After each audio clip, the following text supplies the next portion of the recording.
कि आज अगर हमारे ऊपर हाथ उठा है तो कल बारी आपकी भी आएगी, कल बारी इनकी भी आएगी, बचेगा कोई नहीं। ये सच है कि बचेगा कोई नहीं, क्योंकि जब इस नेता को सत्ता की सह पर सड़कों पर घसीटा जा रहा था, उसके बाल खींचकर पीटा जा रहा था, पुलिस के दमन से कुचला जा रहा था, ये देखकर भी किसी का मुंह क्यों नहीं खुला। जबकि सच तो यह है ना कि यूपी विधानसभा में 40 विधायक कुर्मी समाज से आते हैं। देश की संसद में यूपी से 11 सांसद कुर्मी समाज से आते हैं।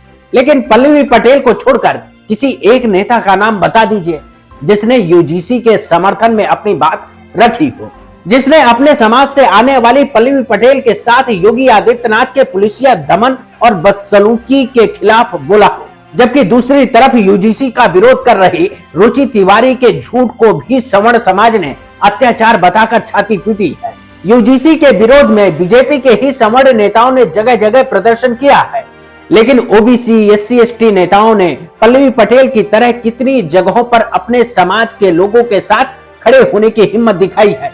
ऐसे नहीं पल्लवी पटेल ने यह बात कही है कि आज मेरे साथ हुआ है, कल आपके साथ ये लोग वही करेंगे। कि आज अगर हमारे ऊपर हाथ उठा है तो कल बारी आपकी भी आएगी, कल बारी इनकी भी आएगी, बचेगा कोई नहीं।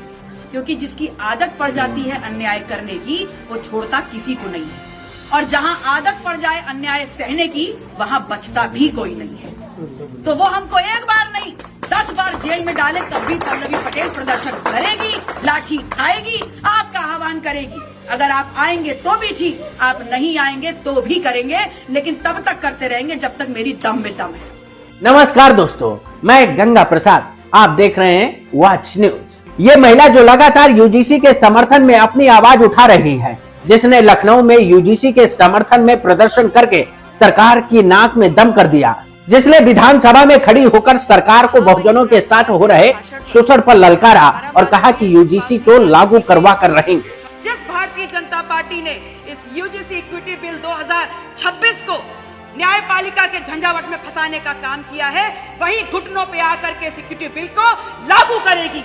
बहुजनों के पक्ष में सत्ता से टकराने वाली पल्लवी पटेल वो महिला हैं जो यूपी के सिराथू से विधायक हैं। वो सिर्फ विधायक भर नहीं हैं, बल्कि उनके नाम के साथ यूपी के डिप्टी सीएम केशव प्रसाद मौर्य को हराकर सीट जीतने का कीर्तिमान भी जुड़ा है। सिर्फ इतना ही नहीं, वो डॉक्टरेट हैं, यानी कि डॉक्टर पल्लवी पटेल। यूपी विधानसभा में बैठने वाले 403 विधायकों में से टॉप 10 से 15 विधायकों में से एक सबसे ज्यादा पढ़ी लिखी और समझदार विधायक हैं। लेकिन उनके खिलाफ लखनऊ में पुलिस का बर्ताव किस तरह का दिखा? उनको मारा, पीटा, घसीटा, बाल खींचा। इन तस्वीरों से उनके साथ किए गए अत्याचार का पता चलता है, क्योंकि वो पिछड़ी जाति से आती हैं और यूजीसी के समर्थन में लखनऊ की सड़कों पर आंदोलन करती हैं। वो पिछड़ों दलितों की हक की आवाज उठाती हैं, इसलिए उत्तर प्रदेश के भीतर इस तरह से पीटा गया। जो लोग नहीं जानते उनकी जानकारी के लिए बता दूं, पल्लवी पटेल के साथ कुछ नया नहीं हो रहा है। इनके पिता के साथ इससे भी ज्यादा खतरनाक और अमानवीय व्यवहार किया गया था। डॉक्टर सोनेलाल पटेल, जो उत्तर प्रदेश में कुर्मी जाति के एकमात्र सबसे बड़े नेता थे, उनके बारे में जानने वाले और उनके नजदीकी मानते हैं कि उनकी हत्या करवाई गई, जिसकी सीबीआई जांच की मांग आज तक नहीं मानी गई। यह मामला आज से 15 से 16 साल पुराना है। आज जब पल्लवी पटेल के साथ वही सब दोहराया जा रहा था, तो उत्तर प्रदेश के तमाम कुर्मी, पिछड़े और दलित एक बार ये सोचने के लिए मजबूर थे कि उत्तर प्रदेश में कुर्मियों की 10% से ज्यादा आबादी होने के बावजूद आज तक कोई पटेल मुख्यमंत्री क्यों नहीं बन पाया है। जबकि योगी आदित्यनाथ जिस समाज से आते हैं, उसकी आबादी 5 से 6% ही है। सवाल यह है कि अगर पिछड़ा, दलित और आदिवासी सड़कों पर उतरता है तो उसको मारा जा रहा है, केस करके उसको कानूनी पचड़ों में फंसाया जा रहा है। लेकिन उसके खिलाफ जब सवर्ण सड़कों पर उतरते हैं, प्रधानमंत्री को गाली देते हैं, उनकी कब्र खोदने की बात करते हैं, तो पुलिस तमाशा क्यों देखती रहती है? तब न लाठीचार्ज कर रही थी, न शांति व्यवस्था भंग हो रही थी और न ही सड़कों पर उत्पात दिखाई दे रहा था।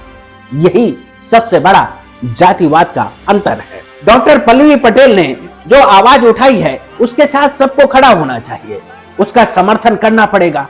वरना एक नेता को अगर सत्ता के इशारे पर पीटा जा रहा है, बाल खींचकर घसीटा जा रहा है, तो फिर दलितों, पिछड़ों और आदिवासियों के साथ क्या होता होगा, यह अंदाजा बहुत आसानी से लगाया जा सकता है। नमस्कार दोस्तों।